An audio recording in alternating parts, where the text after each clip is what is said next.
All right, guys, and welcome back to Yoast Built. So today we're gonna use the lift for the first time, and we are going to work on none other than our ACR.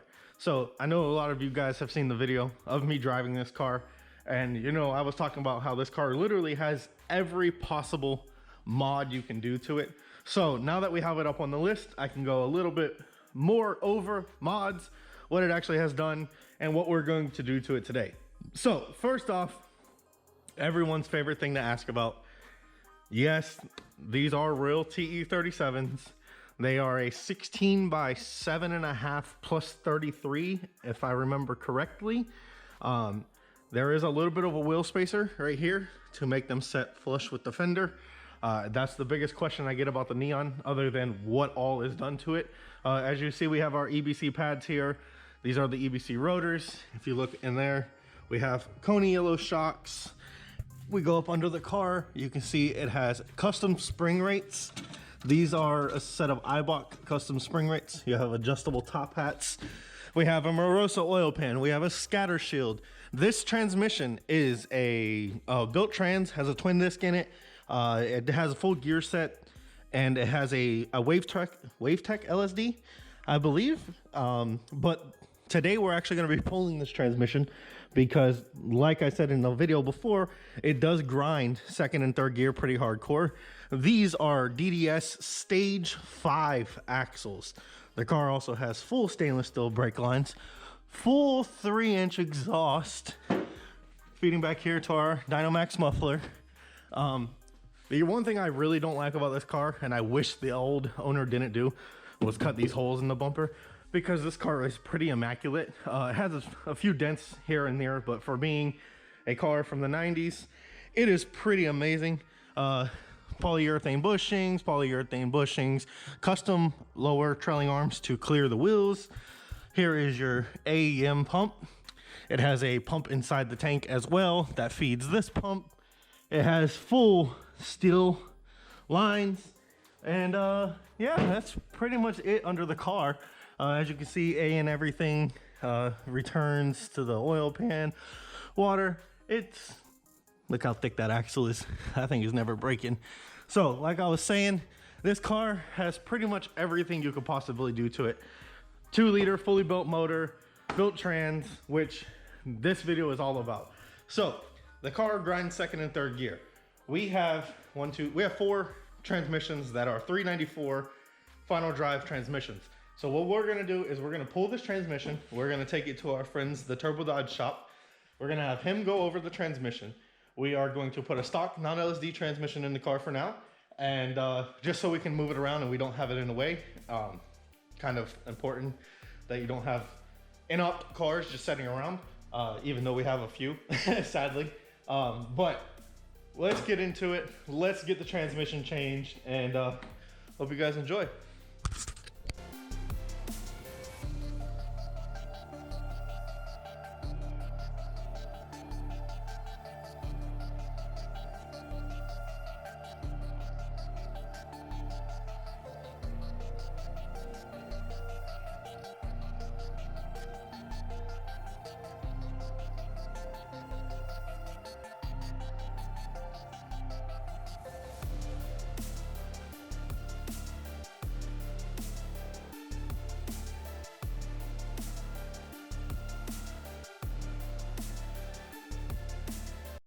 All right, guys, so like I was talking about in the intro, look at that bushing right there. That's complete spherical bushing, which means there is no rubber in the front suspension. That is why this car, if you guys noticed in the video, bounces like crazy. Well, that's because literally the whole suspension travel is contained right here to this Eibach aftermarket spring. These nice, I believe they're Coney yellows, pretty sure they are. But they are full adjustable. You can see the adjustment up here, so we can do camber adjustments. I already did a ghetto track alignment on this thing when we first got it, because it was towed in like crazy and it drove horrible, and those wheels kind of scraped as you went. You could hear the tires kind of fighting themselves. So got the axle nuts off, got the lower control arms off, got the sway bars loose. This all out of the way. So now we have to get to the trans shield. If you guys don't know what this is or what it's for, Once you go, I believe 130 miles an hour or 1150 or faster, most NRHA tracks, you have to run one of these. This is just in case the flywheel comes apart or the clutch comes apart. It doesn't come through the car and kill you or a spectator at the track. Safety equipment is key once you get to this type of power level or speed. And many people have never seen one before or don't even know what it looks like, but this is exactly all it is. It's just a big metal plate, completely encases the transmission just in case something comes apart. So now let's get to taking all this off so we can get this trans out. All right, guys, so all the intercooler piping, the intake, have the rear support brace, the trans shield, the whole scatter shield, rear motor mount for the transmission, shifter cables completely off.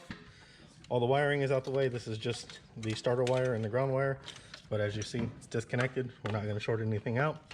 Speed sensors out of the way, clutch cables out of the way. So we brought the lift down. Now we got the jack under the motor because the rear motor mount and the front motor mount are out. So once we pull this motor mount up, there'll be nothing supporting this except for that jack. And then we're going to put a jack and piece of board under this and just drop it down out of its hole. All right, guys, so now that we have the axles out, we're going to show you the differences between a 800 horsepower Neon axle, a 400 horsepower Neon axle, and a stock automatic Neon axle.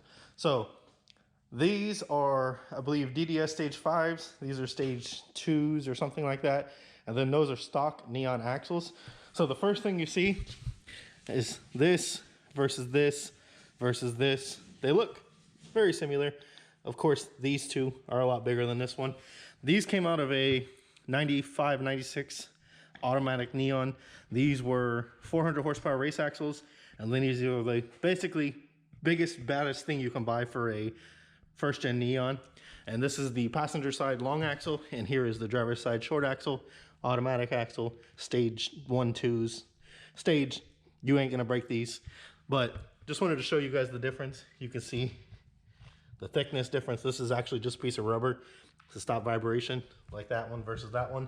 But you can see the clear difference in size and the center shaft of the reason this car has these in it and not a set of these. You can see even this coupler is a little bit different. There's a bunch of differences, but it's crazy to see. So these are going to be going into the nitrous Neon. These are turbo Neon, and then these are junk. We can pretty much throw these away, but it's good to keep an extra set just in case we have to send them out to get them rebuilt. So just want to show you guys the difference in the axles, and back to pulling the transmission.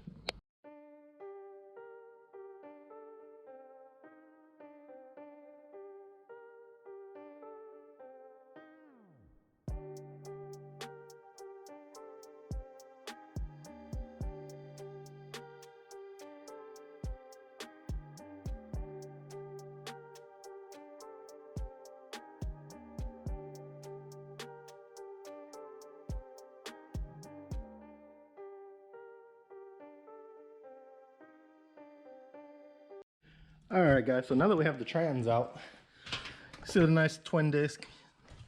Yeah, this car has overkill. It does have a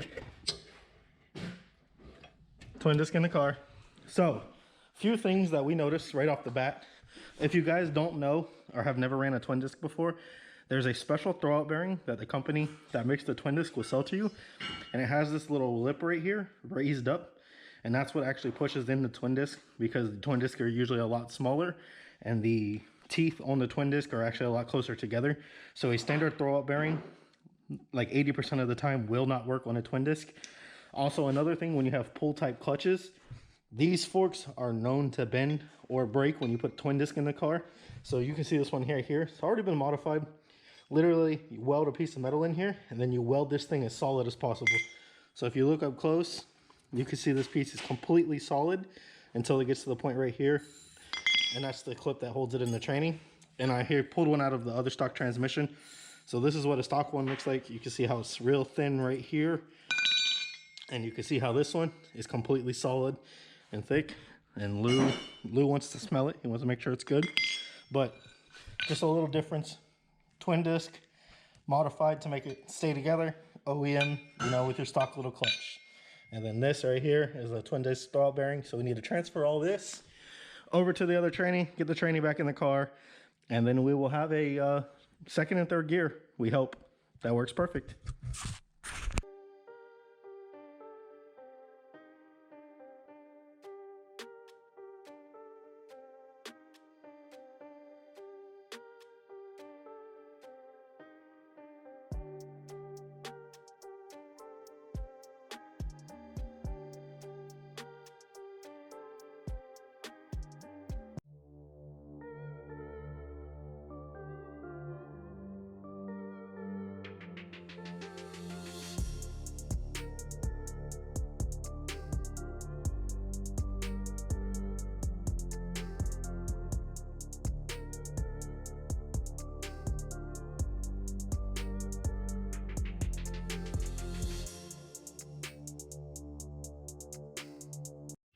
All right, so we have the car back together. Everything is all assembled. Intercooler piping, cold air or hot air intake. The old transmission is over here, so now we got to take this thing out to the Turbo Dodge shop, transmission shop, get it checked over, see what's wrong with it. Like I said, second gear and third gear have a grind. We actually don't know what's inside of this transmission, so it's going to be a learning experience for both of us. Lou is happy about it, but yeah, with the twin disc and everything, the reason the second gear actually has a really hard grind is because the factory clutch cable in this car broke when we were test driving it one day, and the car got stuck in second gear, so we had to drive it back with no clutch. And you know, you had to yank it out of gear to get it to slow down, and that is not very good for it. So that might be one reason why it has a grind, but we still need to get it checked over anyways. So we're gonna get this thing started, and I'm gonna test drive for you guys and take you along for the ride. All right, guys, so the whole time I was doing the transmission swap, this is actually the lock solenoid out of the nitrous neon lightweight car. In the background, if you guys are wondering what was going on the whole time, you saw all the sparks and everything. My brother was actually cutting up his dash to lightweight mod it. As you can see, he cut this thing straight down the middle in half to match the other piece that holds the cluster. And I didn't show you guys before, but this bar had like probably 25 brackets on it. There was brackets everywhere, and he's cut every bracket off that's not needed. This is for the steering column. I believe this holds the cluster part. This is for the center, and this is where it bolts to the car. And I'll actually show you the mess that he made over here. So here's all the metal and plastic, and then here is all of the plastic and brackets and everything that he cut off of it. So if you guys wondering all the sparks and stuff in the background, that is what was going on. It looks like 10 pounds.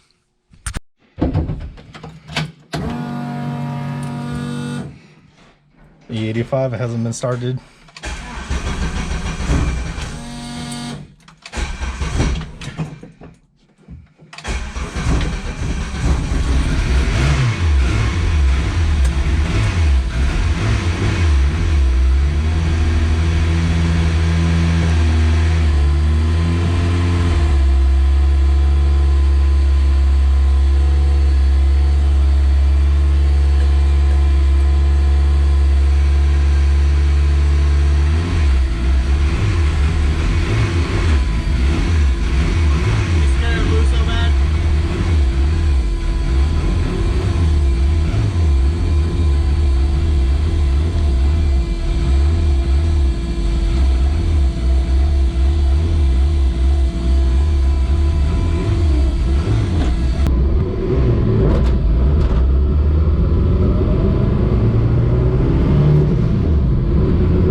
Guys, 5 pounds of boost.